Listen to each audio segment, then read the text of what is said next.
Lieve Joris,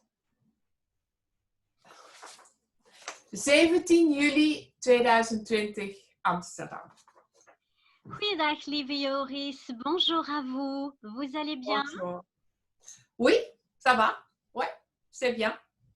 Quels sont vos sentiments aujourd'hui par rapport à tout ce que nous venons de traverser et par rapport à ce que nous sommes encore en train de vivre actuellement? Effectivement, on est en train de le vivre encore. Je ne pense que nullement que ce soit déjà passé. Bon, on est traversé, je pense, par plein de sentiments et moi, je les ai tous eus comme tout le monde et je continue à l'avoir. Moi, je ne suis pas de trop près ce qui se passe. C'est l'homme avec qui je vis qui fait ça. Et de temps en temps, je lui demande où on en est. Mais bien sûr, nous sommes tous affectés. Alors la littérature et l'écriture, elles font pleinement partie de votre vie, pleinement partie du décor, comme on le voit, dans lequel vous vivez. En quoi est-ce qu'ils vous paraissent encore plus essentiels par ces temps troublants? Moi, j'ai beaucoup lu. Je devais être ailleurs. Cette année, j'allais beaucoup voyager. Tout d'un coup, tout s'est arrêté et je me suis repliée. Heureusement, j'avais plein de livres que je devais lire, que j'ai jamais eu le temps de lire. J'ai trié ma bibliothèque. J'ai beaucoup lu. J'ai lu sur la Deuxième Guerre mondiale. J'ai senti, bien sûr, on ne peut pas comparer, mais j'ai lu les journaux de Etty Hillesum, j'ai relu Anne Frank. Tout ça se passe à 1 kilomètre de ma maison. Donc, je me suis un peu plongée dans mon environnement à travers la littérature. Alors, vous êtes habituellement une globe-trotteuse qui voyage aux quatre coins de la planète. Est-ce que vous arrivez à croire qu'aujourd'hui, à l'heure où on se parle, toute la planète est concernée, est affectée par cette crise du coronavirus? Oui, et je l'ai senti et moi je suis privilégiée. Ceux qui vivent à Amsterdam, on s'occupe plutôt bien de nous. Mais mes amis en Égypte, au Congo-Brazzaville, au Mali, il y en a beaucoup qui continuent à vivre dans le confinement parce qu'ils ont peur que le jour où ils sortent, on ne va pas bien s'occuper d'eux. J'ai des amis en Chine et heureusement, avec tous les moyens que nous avons aujourd'hui d'être en contact, j'ai été proche d'eux d'une façon ou de l'autre. Nous sommes plus connectés que jamais par ce drame. Ouais. Alors, il y a, à l'heure où tout cela a commencé, où toute cette crise a commencé à affecter l'ensemble de la planète, vous étiez au Mali. Pourquoi? Et quelle est la situation là-bas? Bon, je ne sais pas comment elle est aujourd'hui parce que j'étais là au début de l'année, j'ai passé 6 semaines là-bas. Le dernier livre que j'ai écrit, il joue dans ma famille et j'avais beaucoup besoin, après avoir écrit ce livre, de redécouvrir le monde dans lequel j'ai beaucoup voyagé auparavant. Donc, j'avais tout un programme, d'abord le Mali, après l'Égypte, j'allais partir aux États-Unis, j'allais aller en Grèce pour la première fois. Bon, j'ai donc fait ce voyage au Mali et le Covid a commencé quand j'étais là-bas. Mais les gens n'étaient pas trop inquiets. Ils disaient que ça, d'abord, c'était une chose que les Chinois avaient envoyée ou les Américains avaient envoyée en Chine parce qu'ils sont en compétition.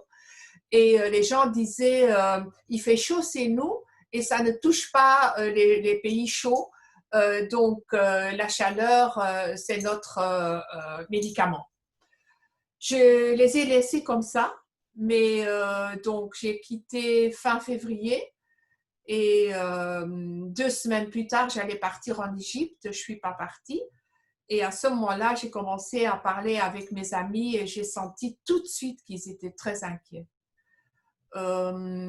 Effectivement, parce que les soins médicaux ne sont pas aussi efficaces que chez nous et ils ne se font pas forcément fort confiance à leur gouvernement aussi pour leur donner les chiffres corrects. Et tout de suite, j'ai senti aussi qu'il y avait beaucoup de rumeurs. Les gens disaient que c'est la fin du monde, c'est l'apocalypse. Il y a des faux docteurs et des faux médecins qui commencent à leur dire il faut manger de l'ail creusé, il faut manger ça avec du miel, ça va.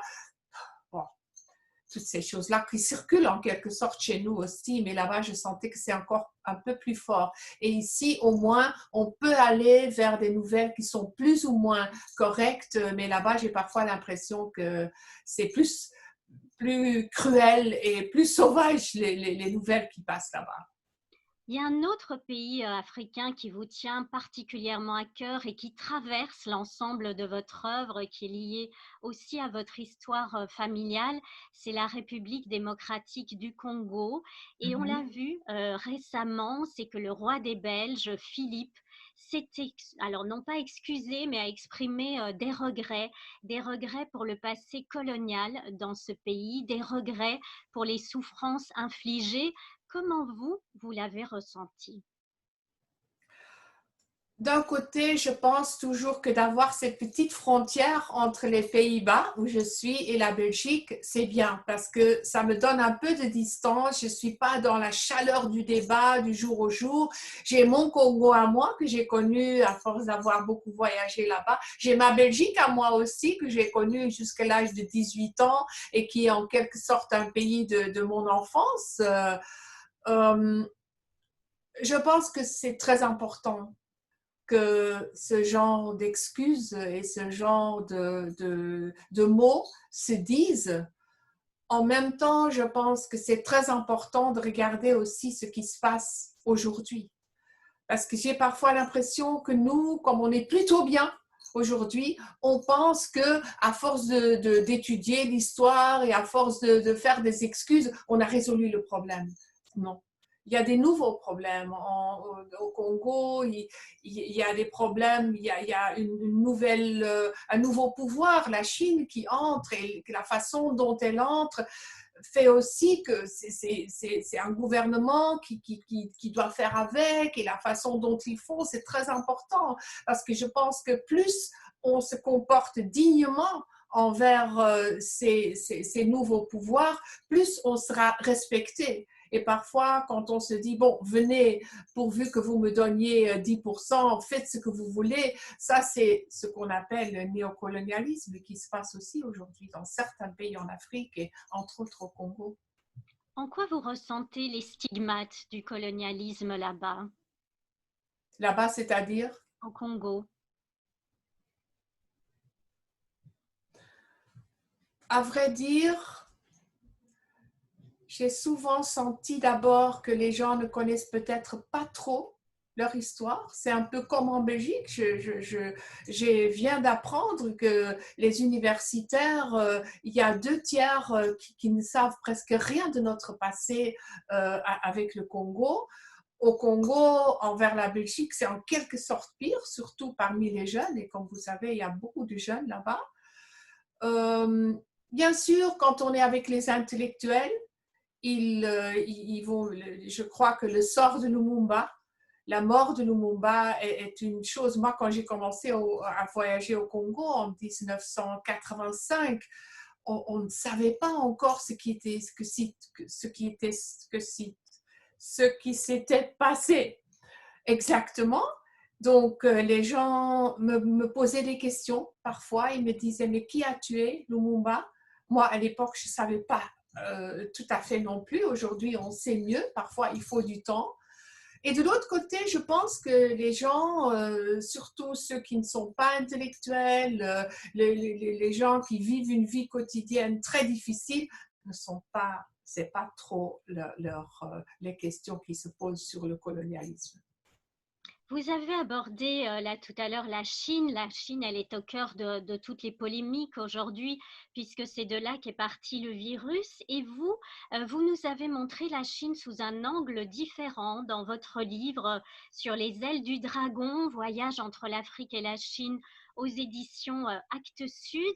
Quels sont les ponts méconnus entre ces deux pays que vous avez découverts, et quel est votre regard sur la Chine d'aujourd'hui?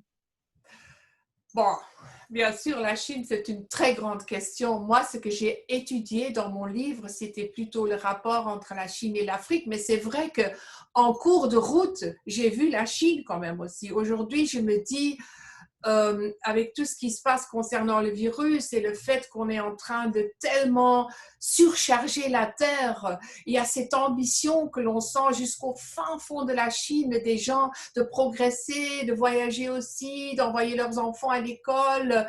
Donc, il y a ces ambitions qui ne sont pas encore, que les gens n'ont pas encore réussi. Donc, ils continuent à forcer les choses, à travailler dans les usines, à polluer la Terre.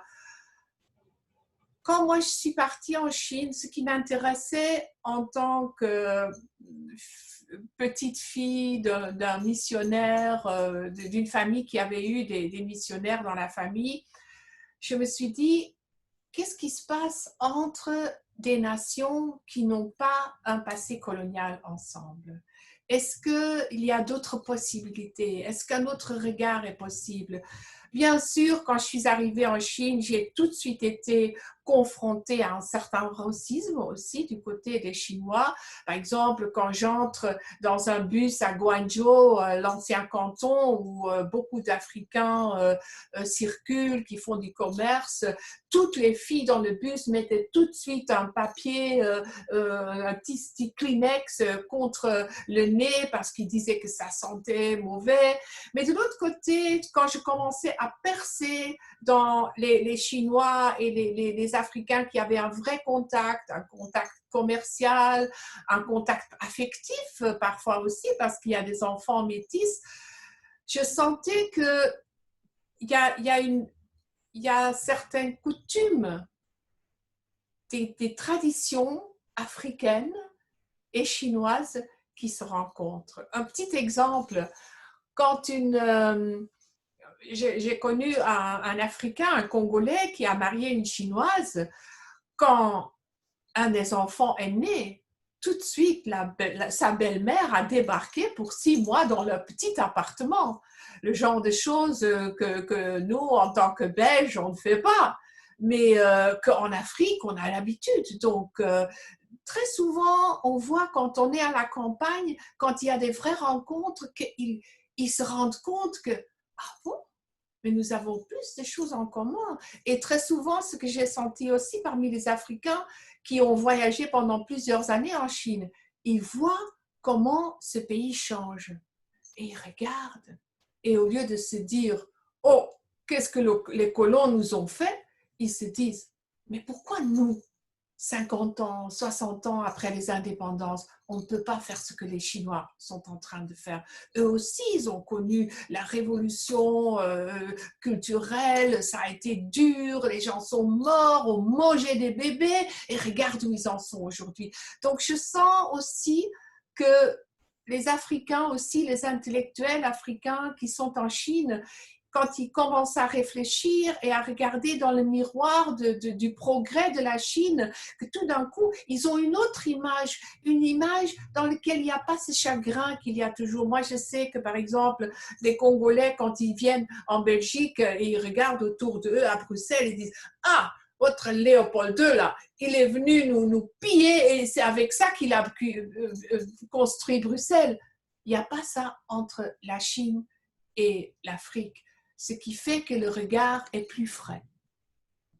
Alors, à travers vos livres, vous nous amenez dans plusieurs pays, dans plusieurs coins du monde, que ce soit l'Afrique, que ce soit le Moyen-Orient, mais vous le faites toujours à travers les petites gens. Pourquoi et quel regard est-ce qu'ils nous apportent, que ce soit sur une situation géopolitique ou que ce soit sur la vie, tout simplement? Bon, moi, je suis une fille du village, hein. J'ai grandi dans un petit village dans le nord-est des Flandres et je porte avec moi cette fille du village partout où je vais.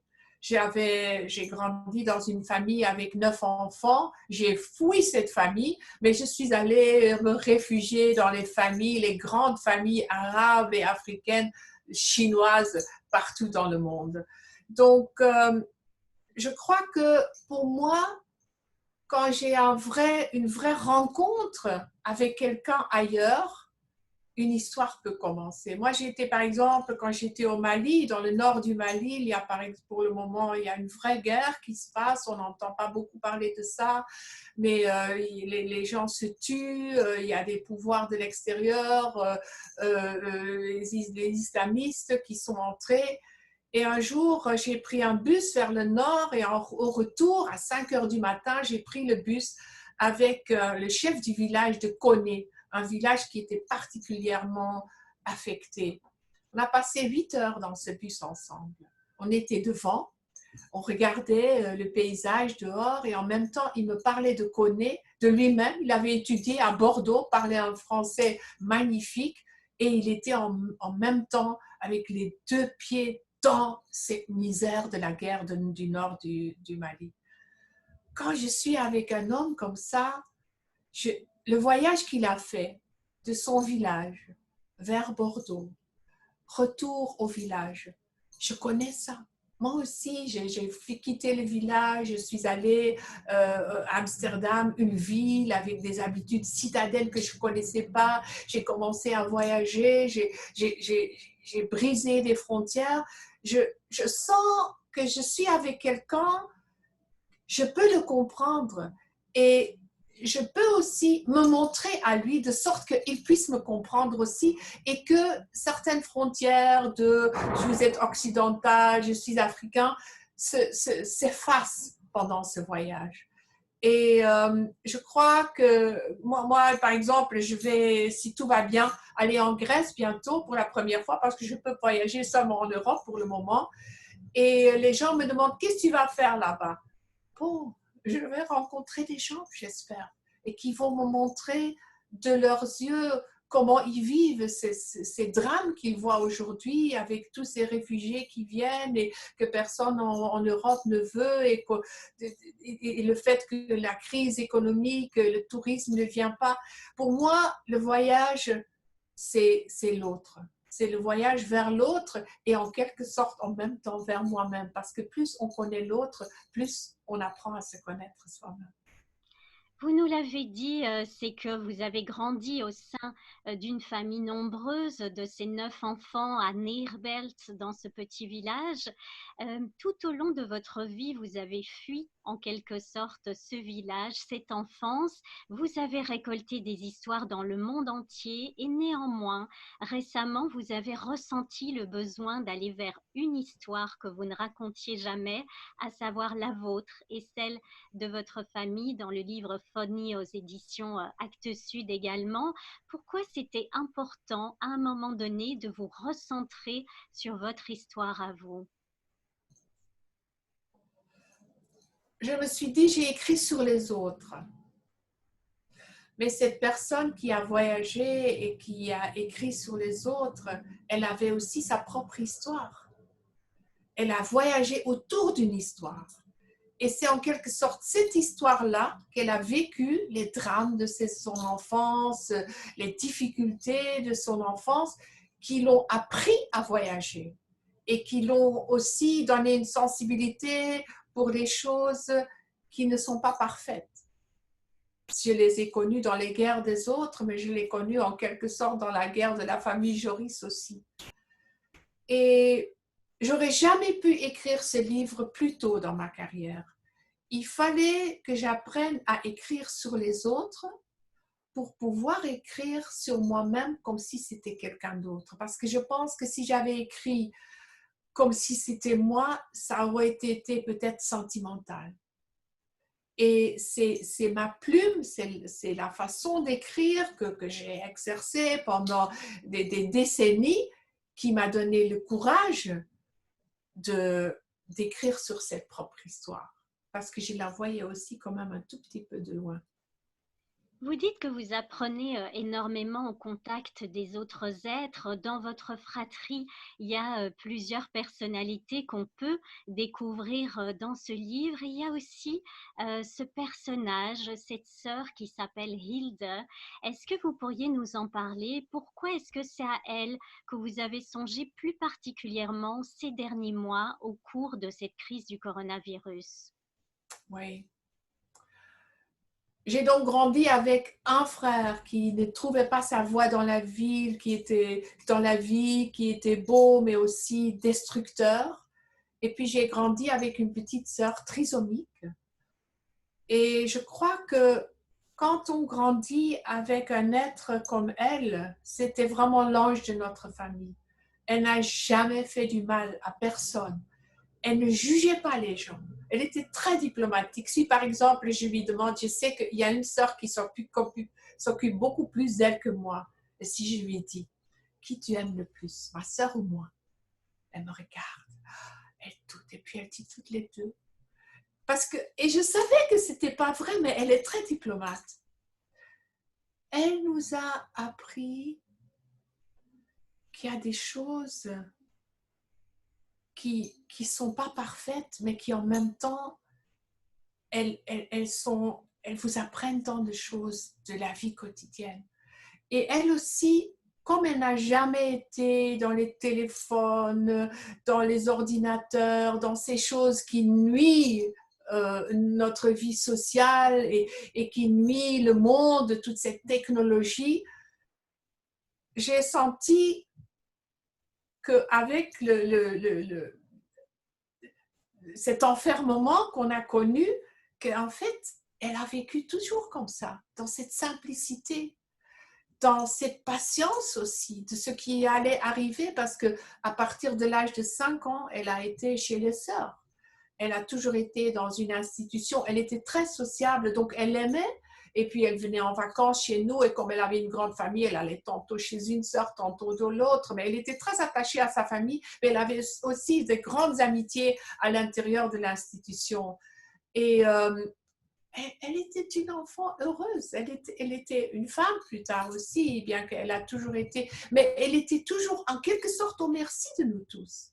Heureusement, elle a grandi dans une famille et elle était tellement aimable qu'on l'a aimée. Mais je crois aussi que c'est grâce à elle que quand j'ai voyagé dans le monde, j'avais toujours l'œil pour la personne vulnérable. Je me rappelle, quand j'entre dans une famille, je vais tout de suite voir celui qui a du mal dans la famille. C'est un peu à cause de folie aussi, mais c'est une autre sorte de mal. Il était aussi un peu maléfique. Mais je vais toujours avoir un œil pour celui qui n'est pas comme les autres, qui ne sait pas, et je vais toujours avoir tendance à la protéger ou à le protéger. Ouais. Le 11 septembre, vous avez eu le sentiment que le monde ne serait plus jamais pareil. Est-ce que c'est également ce que vous ressentez aujourd'hui? Vous savez, moi, j'ai assisté à tant de grands drames dans le monde. La guerre au Congo, la guerre au Mali, l'effondrement d'un État comme la Syrie, que je n'ai jamais eu l'impression que le monde est simple comme il peut l'être quand je suis en Pays-Bas, quand je retourne chez moi. Donc, ce que nous vivons pour le moment, je le sens quand même un peu comme une guerre, mais comme une guerre que j'ai déjà vécue. Quand j'avais ma carte d'embarquement pour l'Égypte, quand comment vous dites, quand on s'enferme, le confinement a commencé. Et j'étais en train d'acheter encore les cadeaux pour mes amis d'Égypte le matin. Et le soir, je me suis rendu compte que je ne vais pas partir. Et tout de suite, j'ai fait ce que je fais quand je suis au Congo, quand un voyage ne va pas avoir lieu. Je me suis retirée dans cette chambre. J'ai commencé à regarder des documentaires sur l'Égypte comme si j'allais toujours partir. Et après, je me suis dit, non, ça ne va pas se faire. J'ai commencé à ranger ma chambre, à lire les livres que je n'avais pas lus. tout est en ordre maintenant dans ma chambre. J'ai touché à tout depuis le confinement. Donc, je sens aussi que j'ai un peu nettoyé ma tête de l'intérieur. Et est-ce que vous avez l'impression que le monde va changer après cela? Je voudrais bien. Mais je crains un peu, comme pour la première fois à la radio, j'ai entendu une publicité qui disait « Notre société est spécialiste dans la société d'1,5 mètre de distance. Oh, » Je me suis dit « Oh, oh, oh, ça recommence. Ils vont s'adapter et ils vont encore nous embêter avec leur publicité et tout. » Quand j'ai lu sur la Deuxième Guerre mondiale, quand j'ai lu les journaux de Etty Hillesum et Anne Frank, et on sait ce qui s'est passé après, pendant une telle chose qui se passe, tu te dis, mais après, tout va changer. Bien sûr, les choses vont changer, ne fût-ce que parce qu'on ne va pas en sortir facilement. Quelqu'un m'a dit récemment, ah, j'ai pas bien réussi mon confinement. Ah, j'ai dit, mais retourne, vas-y encore, continue ton confinement alors. Parce que moi, j'ai pas le sentiment que c'est fini. Ça va avoir des séquelles très longues. Et bon, moi j'ai vécu avec l'Ebola, on a vécu tous avec le sida, avec SARS, maintenant le Covid-19. Donc je pense qu'on sent aussi d'un côté que si on ne va pas un peu aller dans le mode ralenti, on va continuer et avoir peut-être un jour, ça va affecter les enfants. Et donc, moi, j'aurais tellement espéré on commence à être un peu, on commence à réfléchir, mais je crains que cette période de réflexion, elle aura sûrement servi à quelque chose, mais je crains qu'il y en a qui attendent trop de retourner dans une vitesse accélérée. Peut-être c'est pas facile pour moi de parler parce que j'ai l'âge aussi que je peux regarder en arrière. J'ai eu une vie, une carrière qui n'a pas été, il n'y a pas eu de grandes bousculades. Donc, je comprends aussi que quelqu'un qui a 23 ans aujourd'hui, il pense autrement que moi. Donc, je dois le comprendre aussi. Mais je me fais quand même un peu de soucis. Merci beaucoup. Dankjewel, lieve Joris, pour ce beau témoignage. Avec plaisir. Merci, Karen. Et surtout, portez-vous bien. Merci. Au revoir. Au revoir.